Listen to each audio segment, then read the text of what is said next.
Saudara-saudariku sebangsa dan setanah air yang terkasih di dalam Tuhan, ketika saudara-saudari mendengar salam saya ini, pasti saudara-saudari tetap harus bersyukur.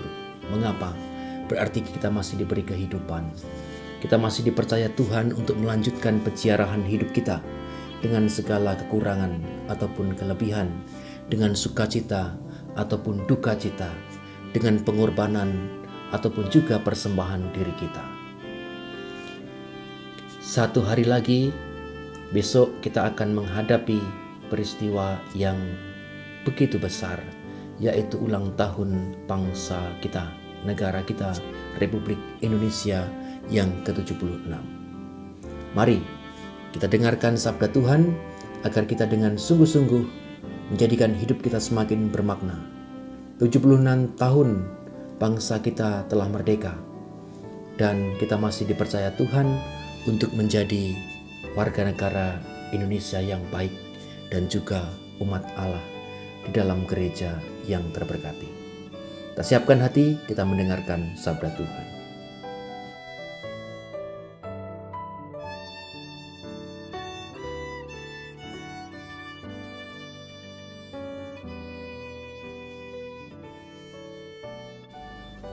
Saudara-saudariku yang dikasihi Tuhan, hari ini Senin 16 Agustus pekan biasa ke-20.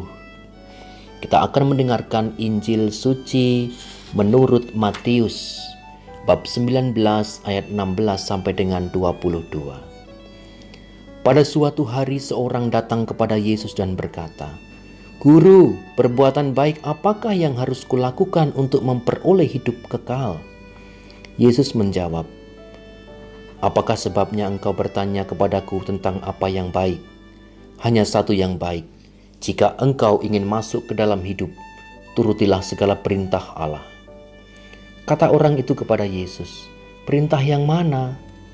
Kata Yesus, "Jangan membunuh, jangan berzina, jangan mencuri, jangan mengucapkan saksi dusta, hormatilah ayah dan ibumu, dan kasihilah sesama manusia seperti dirimu sendiri." Kata orang muda itu, "Semuanya itu telah kuturuti, apalagi yang masih kurang?" Lalu Yesus berkata, "Jika engkau hendak sempurna, pergilah, jualah segala milikmu, dan berikanlah itu kepada orang-orang miskin, maka engkau akan memperoleh harta di sorga. Kemudian datanglah kemari dan ikutilah aku." Ketika mendengar perkataan itu, pergilah orang muda itu dengan sedih, sebab hartanya banyak. Demikianlah sabda Tuhan. Terpujilah Kristus. Saudara-saudariku sebangsa dan setanah air, tadi kita mendengarkan Injil di mana seorang pemuda datang kepada Yesus dan bertanya, "Guru, apa yang harus kulakukan agar aku memperoleh hidup yang kekal?" Pemuda ini dengan berani bertanya kepada Yesus karena memang dia memang keinginan dia untuk sungguh-sungguh, apa sih yang harus ku perbuat agar aku memperoleh hidup yang kekal? Yesus menjawab apa yang ada tertulis dalam perintah hukum Allah. Dia sudah melakukan itu. Jangan membunuh, jangan mencuri, jangan mengucapkan saksi dusta, hormatilah ibu dan bapakmu. Dia sudah melakukan itu karena dia menjawab, memang sudah dengan gagah berani dia melakukan itu. Tapi Yesus memberikan yang, kalau mau sempurna, jualah segala milikmu dan ikutlah aku, berikanlah itu kepada orang-orang miskin. Pemuda ini dia pulang dengan sedih karena hartanya banyak. Kelanjutannya kita tidak tahu, tetapi pemuda ini dengan sedih ketika mendengar jawaban Yesus bahwa jualah segala milikmu, berikanlah kepada orang miskin, dan ikutilah aku. Secara manusiawi saudara-saudari, ini sangat berat ya. Wajarlah si pemuda ini sedih, ya toh? Wajar sekali bahwa pemuda ini sedih. Karena hartanya banyak. Dia sudah berjuang sejak dia masih mengawali segala perjuangan dia pasti. Dia seorang pemuda dan hartanya sudah banyak, berarti memang dia pekerja keras. Atau memang dia sudah kaya sejak dia masih kecil dari warisan orang tuanya, bisa saja. Tetapi pemuda ini mewakili kita.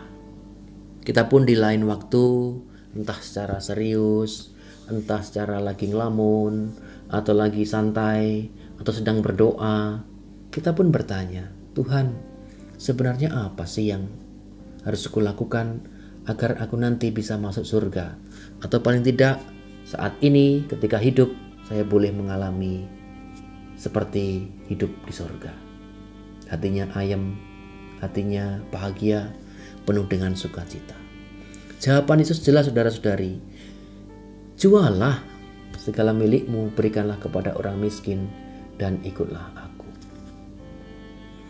Di lain perikop atau di Injil lain atau kisah lain, Yesus itu banyak sekali menekankan bahwa kasihilah sama manusia, apalagi orang yang tersingkir, apalagi orang yang miskin, apalagi orang yang membutuhkan pertolongan.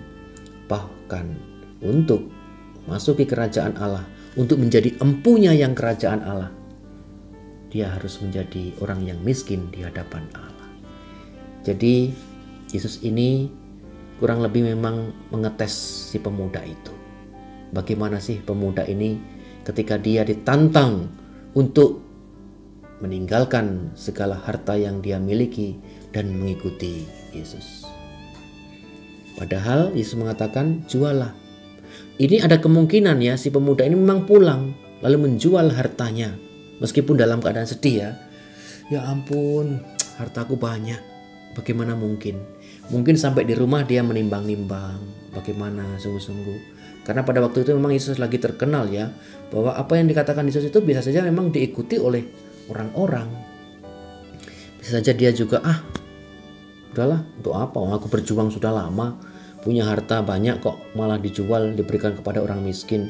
Lalu mengikuti Yesus yang pada saat itu memang dia kemana-mana, jalan keliling kemana-mana untuk bersabda ataupun juga untuk melakukan tindakan mujizat.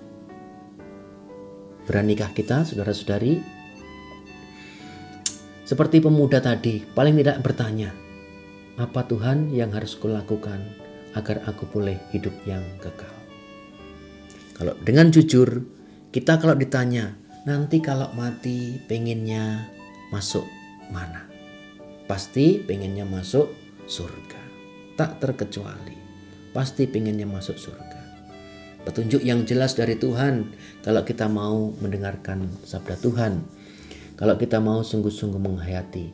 Tentu ini bukan ditafsirkan secara letterlek. Bahwa kita harus menjual semua harta kita. Lalu diberikan kepada orang miskin semua, yang termasuk miskin siapa? Bukan seperti itu. Tentu keluargamu, masa depanmu, hidupmu, hidup kita akan menderita karena kita membutuhkan itu untuk kesejahteraan hidup kita.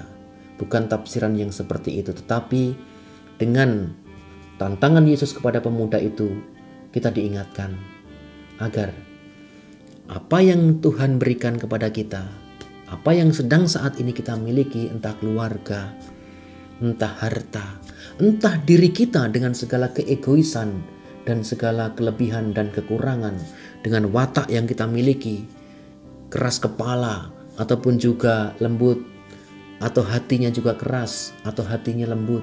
Itu adalah harta kekayaan kita yang ketika pada saatnya nanti Tuhan akan mengatakan sudah cukup, pulang, atau yang kutitipkan kepadamu kuambil, atau apa yang kuberikan kepadamu kuambil, karena saatnya kamu untuk pulang kembali ke rumah. Mau apa kita saudara-saudari? Maka sebelum kita terlambat, mari kita gunakan hidup kita, harta yang Tuhan titipkan kepada kita untuk menjadi berkat. Hidup kita jadikan kita berkat sebagai persembahan kepada Tuhan. Kalau memang kita bisanya memberikan waktu kita untuk gereja, untuk Tuhan, berikanlah.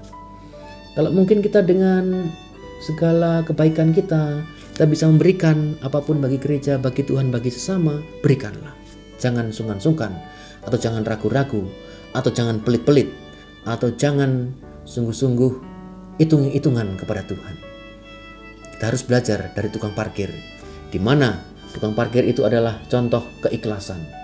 Tidak ada namanya tukang parkir, ada mobil datang lalu dia menganggap itu miliknya. Itu hanya titipan. Dia sadar tukang parkir itu, mobil itu, kendaraan itu titipan, sadar. Maka ketika yang punya itu mengambil, silakan. Tidak ada tukang parkir yang jangan, ini mobilku, ini milikku. Tidak, tapi dia dengan ikhlas karena dia menyadari itu semua adalah titipan. Tuhan yang memberi, kita kembalikan kepada Tuhan sebagai persembahan hidup kita agar kita memperoleh hidup yang kekal. Tuhan memberkati kita semua. Amin.